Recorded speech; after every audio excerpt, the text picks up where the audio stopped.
Hello friends, എല്ലാവർക്കും ടിൻറ്റൂസ് ലൈഫിലേക്ക് ഒരിക്കൽ കൂടി സ്വാഗതം. ഇന്ന് ഞാൻ നിങ്ങളുടെ മുൻപിലേക്ക് ഒരു ഹെൽത്തി ബീട്രൂട്ട് തോരൻ റെസിപ്പിയുമായിട്ടാണ് വന്നിട്ടുള്ളത്. സോ നമുക്ക് തുടങ്ങിയാലോ? ഇതിന് വേണ്ടിയിട്ട് നമുക്ക് ഒരു ബീട്രൂട്ട് നന്നായി ഗ്രേറ്റ് ചെയ്തത് വേണം. അതിലേക്ക് ആവശ്യത്തിന് ഉപ്പും കൂടെ ആഡ് ചെയ്ത് കൊടുത്ത് നന്നായി മിക്സ് ചെയ്യുക. ഇനി അതിലേക്ക് കുറച്ച് കറിവേപ്പിലയും കൂടി ഇട്ട് കൊടുക്കാം. ഇനി അരപ്പിന് വേണ്ടിയിട്ട് നമ്മൾ 1/2 കപ്പ് തേങ്ങയിലേക്ക് 4 ചുവന്നുള്ളി, 3 പച്ചമുളക്, 1/4 ടീസ്പൂൺ മഞ്ഞൾപ്പൊടി, അല്പം ഉപ്പും വെള്ളമൊക്കെ ചേർത്ത് നന്നായിട്ടൊരു പേസ്റ്റായിട്ട് അരച്ചെടുക്കാം. ശേഷം നമുക്ക് ഒരു പാൻ അടുപ്പത്ത് വെക്കാം. അതിലേക്ക് നമുക്ക് കുറച്ച് കടുക് ഇട്ട് കൊടുക്കാം. ഞാനിവിടെ ആക്ച്വലി ഒരു ഓയിൽ ഫ്രീ റെസിപ്പിയാണ് നിങ്ങളെ പരിചയപ്പെടുത്തുന്നത്. അതുകൊണ്ടാണ് ഞാൻ പറഞ്ഞത് ഇതൊരു ഹെൽത്തി ബീട്രൂട്ട് തോരനാണെന്ന്. സോ നമ്മുടെ ആ കടുകൊക്കെ പൊട്ടി വരുമ്പോഴത്തേക്കും നമ്മുടെ ഫ്ലെയിം മീഡിയം ടു ലോ ഫ്ലെയിമിലേക്ക് ആക്കിയിട്ട് നമ്മൾ എടുത്ത് വെച്ചിരിക്കുന്ന ആ അരപ്പ് ഇതിലേക്ക് ആഡ് ചെയ്ത് കൊടുക്കാം. അതിനുശേഷം നമ്മുടെ ഈ അരപ്പ് നല്ലതുപോലെ ഒന്ന് സോട്ട് ചെയ്ത് കൊടുക്കണം. ഇതിൻ്റെ ഒരു കണക്ക് എന്ന് പറയുന്നത് നമ്മുടെ ആ അരപ്പിൻ്റെ പച്ചമണം പോകുന്നത് വരെ നമ്മൾ നല്ലതുപോലെ സോട്ട് ചെയ്ത് കൊടുക്കണം. ഇനി ഇതിലേക്ക് നമുക്ക് കുറച്ച് കറിവേപ്പിലയും കൂടെ ആഡ് ചെയ്ത് കൊടുക്കാവുന്നതാണ്. കാരണം ഈ കറിവേപ്പില എന്ന് പറഞ്ഞാൽ നല്ലൊരു ടേസ്റ്റ് ആഡ് ചെയ്യുന്ന ഒരു സംഭവം തന്നെയാണ് കേട്ടോ. അപ്പം നമുക്ക് കുറച്ച് കറിവേപ്പിലയും കൂടി ഇതിലേക്ക് ആഡ് ചെയ്ത് കൊടുക്കാം. എന്നിട്ട് എല്ലാം കൂടെ നല്ലപോലെ അങ്ങോട്ട് സോട്ട് ചെയ്യാം. ആ ഒരു പച്ചമണം പോട്ടെ, അതുവരെ നമുക്കിങ്ങനെ നല്ലപോലെ കുക്ക് ചെയ്യാം.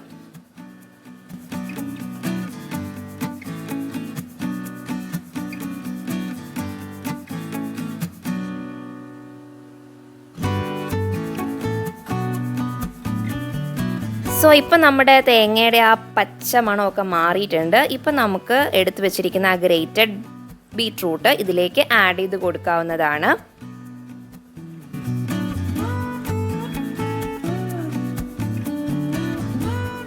ഇനി നമുക്ക് നമ്മുടെ ആ ബീട്രൂട്ടും അതേപോലെ തന്നെ ആ അരപ്പും ഒക്കെ കൂടെ നല്ലപോലെ അങ്ങോട്ട് മിക്സ് ചെയ്യുക. എല്ലാം നല്ലപോലെ അങ്ങോട്ട് യോജിക്കട്ടെ.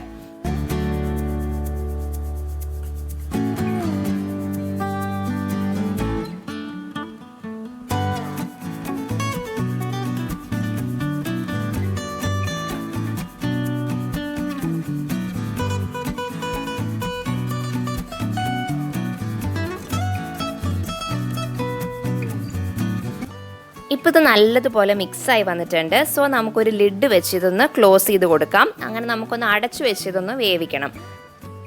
നല്ല പോലെ ഒന്ന് തട്ടിപ്പൊത്തി വയ്ക്കുക. അതിനുശേഷം നമ്മളുടെ ആ ലിഡ് വെച്ച് ക്ലോസ് ചെയ്യുക. എന്നിട്ട് ആ ആവിയിലിരുന്നിട്ട് അങ്ങ് നല്ല പോലെ അങ്ങോട്ട് നമ്മുടെ വെജിറ്റബിൾ വേകട്ടെ.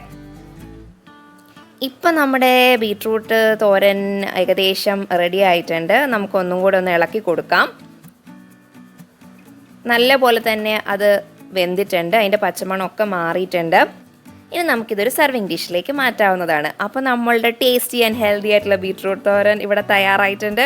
എല്ലാവരും ഇത് ട്രൈ ചെയ്ത് നോക്കണം. ചോറിൻ്റെ കൂടെയൊക്കെ നല്ല ടേസ്റ്റാണ് കേട്ടോ ഇത് കൂട്ടാൻ. ഒപ്പം നമ്മുടെ ഹെൽത്തിന് ഒത്തിരി നല്ലതാണ്, കാരണം ഇത് ബ്ലഡ് ഉണ്ടാവാനൊക്കെ ഒത്തിരി നല്ലതാണ്. സോ എല്ലാവർക്കും thank you so much for watching.